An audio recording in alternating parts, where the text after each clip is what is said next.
Hello everyone, and welcome to another edition of Behind the Album. I'm Mr. Every, and today, by request, Anthony wanted to hear this one.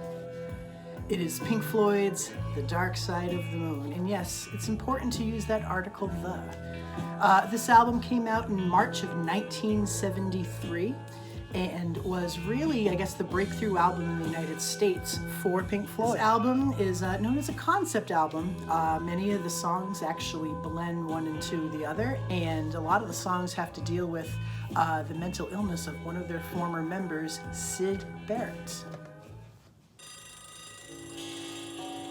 Now, Pink Floyd started as really a British blues band at around the same time. Bands like Cream and the Rolling Stones and the Beatles were making it big in Britain. But eventually Pink Floyd's sound evolved to more of what's called a kind of a psychedelic sound, and eventually a progressive rock sound.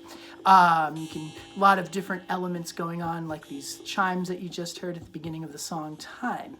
But it was really in 1973 that they were able to merge and try to bring sort of their progressive side more to the mainstream. The song that you hear behind me here, with perhaps its iconic bass line, is the song Money. It was actually the first top 20 hit in the United States for Pink Floyd. It went to number 13, and yes, I did check that ahead of time. They had several singles in the UK before this album, but this was actually their first major single release in the United States. The legacy of Pink Floyd's The Dark Side of the Moon has gone on for many years. It is considered to be one of the greatest rock albums of all time. It is charted for over 900 weeks on the Billboard Albums chart here in the United States. And also launched kind of a cultural movement in the mid-90s. A disc jockey actually from Boston, WZLX, had this thing where you could cue up Pink Floyd's The Dark Side of the Moon to the movie The Wizard of Oz, and that these things happen simultaneously, almost like you could listen to the album while watching the movie, and the album actually kind of tells the story of The Wizard of Oz.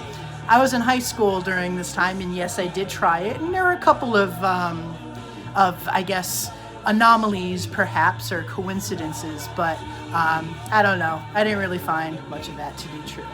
I hope you enjoyed this edition of Behind the Album. I'm Mr. Every. We'll have some more coming for you, and if you have any comments, anything you'd like to say, be sure to leave it in the comments below, or you can message me on my Instagram, MREVERYHMS, and that's on Instagram. Thank you very much for watching, and goodbye.